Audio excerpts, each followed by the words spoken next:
নবদ্বীপের সিদ্ধান্ত কালীবাড়ির ইতিহাস। নমস্কার বন্ধুরা, স্বাগত আমাদের চ্যানেলে। সম্পূর্ণ তথ্যটি সংগ্রহ করা আপনাদের কাছে অনুরোধ, ভিডিওটি আপনারা সম্পূর্ণ দেখুন। নবদ্বীপের আগমেশ্বরী পাড়ার দারিকবাবু রোডে রয়্যাল ক্লাবের প্রায় উল্টো দিকের গলির মুখে দাঁড়িয়ে আছে একটি জবা গাছওয়ালা বাড়ি। বুকে তার চুন সুরকি কড়িবর্গার ইতিহাস। বাড়িটির বর্তমান বাসিন্দা সস্ত্রীক আদিত্য সিদ্ধান্ত। দীপাবলির রাতে ওই রাস্তা দিয়ে যদি হেঁটে যান, লক্ষ্য করবেন আড়ম্বরহীন আলো জ্বলছে বাড়িটিতে। ভেতর থেকে ভেসে আসছে ঢাকের আওয়াজ। কালী পুজো চলছে। ওটাই সিদ্ধান্ত কালীবাড়ি এবং এই পুজোর বয়স আনুমানিক ৩৮০ বছর হলেও আনুষ্ঠানিকভাবে মন্দির নির্মিত হয় সিদ্ধান্ত বাড়ির পূর্বসূরি বলরাম চট্টোপাধ্যায়ের তত্ত্বাবধানে রাজা গিরিশচন্দ্রের বদান্যতায়। সময়কাল আনুমানিক ১৭৮০ বা তার কিছু পরে। আদিত্যবাবুর পদবী সিদ্ধান্ত হলেও তারা বেশ কয়েক প্রজন্ম আগে পূর্বসূরি বলরামের পদবী সিদ্ধান্ত নয়, চট্টোপাধ্যায় ছিল। চট্টোপাধ্যায় থেকে সিদ্ধান্ত হওয়ার পেছনে একটি গল্প শোনা যায়। বর্তমানে ওই পরিবারের আরেক সদস্য অনির্বাণ সিদ্ধান্তর কাছ থেকে জানা গেল, পারিবারিক রীতি অনুযায়ী একান্ত গোপনে দিনের দিন প্রতিমা তৈরি করে মদ মাছ ও পাঠাবলি সহযোগে রাতে পুজো সেরে পরের দিন সকালে প্রতিমা নিরঞ্জন ছিল বহুকালের প্রচলিত। সেখানে বাইরে জনসাধারণের প্রবেশ ছিল কঠোরভাবে নিষিদ্ধ। নদিয়া রাজের কানে এই খবর পৌঁছলে তিনি কিছু পাইক বরন্দাজ নিয়ে সশরীরে হাজির হন পুজোর রাতে। সম্ভবত কালী পুজো ও কারণ বাড়িতে তীব্র আপত্তি ছিল তার। যাই হোক, বাইরে তখন মদের গন্ধে ম। রাজা পুজোর ঘরে ঢুকতে চাইলে কর্তৃপক্ষ বাধা দেন। মন্দির তখন সামান্য বেড়া দিয়ে ঘেরা। ক্রুদ্ধ রাজা বলপূর্বক প্রবেশ করলেন মন্দিরে। কিন্তু এ কি, কোথায় মদ?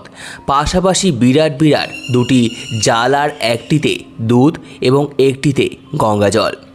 চমৎকৃত রাজা বলরাম চট্টোপাধ্যায়কে বললেন, আপনি সত্যি সিদ্ধপুরুষ।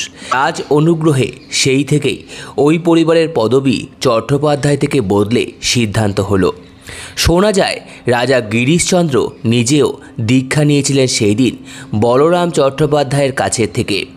প্রসঙ্গত, বলরাম চট্টোপাধ্যায় কুলগুরু ছিলেন প্রখ্যাত বাসুদেব সার্বভৌম। সম্ভবতই প্রীত রাজা গিরিশচন্দ্র বলরাম চট্টোপাধ্যায়কে বর্তমান সমুদ্রগড়ে ১৮০ বিঘা জমি দান করেন। বলরাম চট্টোপাধ্যায় ও তার দুই ছেলের মাধ্যমে তার শিষ্যদের সেখানে থাকার ব্যবস্থা করে দেন। আদিত্যর শৈশবে সেই সব শিষ্যদের বর্তমান প্রজন্ম জমির ফল ফসলাদি কিছু কিছু পাঠালেও বর্তমানে তার আসে না। কালী পুজো বছরে একদিন হলেও এই বাড়িতে শিব পুজো হয় বছরভর। আদিত্য সিদ্ধান্তদের আরেকজন পূর্বপুরুষ নৃসিংহপ্রসাদ সিদ্ধান্ত নির্মিত শিবমূর্তিটি আনুমানিক বয়স ১৫০ বছর। একই বয়সী বর্তমান ঠাকুর ঘরটিরও। শিব পুজো পরিবারের একান্ত ব্যক্তিগত হলেও দীপাবলির কালী পুজো হয়ে ওঠে ওই অঞ্চলের সকলের। পুজোর বর্তমান উদ্যোক্তা আদিত্য সিদ্ধান্ত জানালেন, পাঠাবলির প্রথা অনেক আগেই বন্ধ করে দিয়েছেন তারা। এই বাড়িতে আগে দুর্গাপুজো হলেও বহুদিন তাও বন্ধ। যে বছর এই বাড়িতে দুর্গাপুজো বন্ধ হয় তার পরের বছর থেকেই আমরাতলা অর্থাৎ আগমেশ্বরী পাড়ায় দুর্গাপুজো শুরু হয় বলে দাবি পরিবারের বর্তমান প্রজন্মের। উত্তরাধিকার সূত্রে প্রাপ্ত একটি ধাতব মূর্তি, যা কুল দেবতা হিসেবে পুজো হয় এই বাড়িতে। সম্ভবত সেটি বৌদ্ধ যুগের। মূর্তিটির সঠিক নামকরণ করা এখনও সম্ভব হয়নি।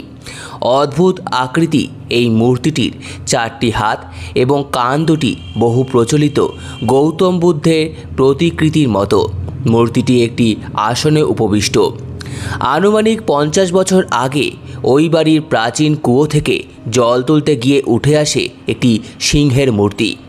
পূজিত ওই কুল দেবতার সাথে সিংহের রং এবং আরও নানান বিষয়ে সাদৃশ্য থাকায় সেটিকে বর্তমানে কুল দেবতার পাশেই রাখা হয়েছে। সম্পূর্ণ ভিডিওটি দেখার জন্য আপনাদের সকলকে অসংখ্য ধন্যবাদ। ভিডিওটি ভালো লেগে থাকলে লাইক, কমেন্ট, শেয়ার এবং চ্যানেলটিকে অবশ্যই সাবস্ক্রাইব করুন। ধন্যবাদ।